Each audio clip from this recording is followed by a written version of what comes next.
আসসালামু আলাইকুম, ফোন হার থেকে মেহেদি। আজকে আরও একটা সেল পোস্ট, এটা হচ্ছে আইফোন 15 প্লাস। তো আমাদের এই প্রোডাক্টটা পছন্দ করে ভাই নিল।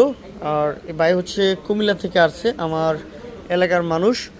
তো ফোনটা একটা ভালো একটা ডিভাইস দিচ্ছি, ইনশাল্লাহ নিঃসন্দেহে চালাতে পারবে। এবং যারা হচ্ছে আইফোন ইউনিট নিতে আগ্রহী, আপনারা ফোন হারে অবশ্যই আসবেন আপনাদের পছন্দের ফোনটা নেওয়ার জন্য। আর ভাইয়ের সাথে একটু কথা বলে দেখি। আসসালামু আলাইকুম ভাই, ভালো আছেন? বাড়ি তো কুমিল্লাতে? কোথায়? শহরে। আচ্ছা, তো আমাদের এখান থেকে তো ফোনটা নিলেন, সর্বদিক স্যাটিসফাইড আপনি? হ্যাঁ, ভালো হলে তো অবশ্যই আপনাদের আর কুমিল্লার কাস্টমার, মানে আমাদের আরও কাস্টমার পাবো ইনশাল্লাহ, নাকি? আমাদের বাড়িতে কিন্তু কুমিল্লাতে বলছিলাম। তো আশা করি আপনার ফোনটা ভালো চলবে, এই দোয়া করি। আর যারা নিতে আগ্রহী আপনারা আসবেন। ভাইয়ের নামটা একটু বলবেন যদি। রাফি ভাই, হ্যাঁ আপনার বন্ধু কিন্তু আসছে সাথে, কিন্তু একদম পুরো এই যে দেখেন আসতেছে, হচ্ছে না আসতেছে না ক্যামেরার সামনে। আচ্ছা, ধন্যবাদ। যারা নিতে আগ্রহী আসবেন। আসসালামু আলাইকুম।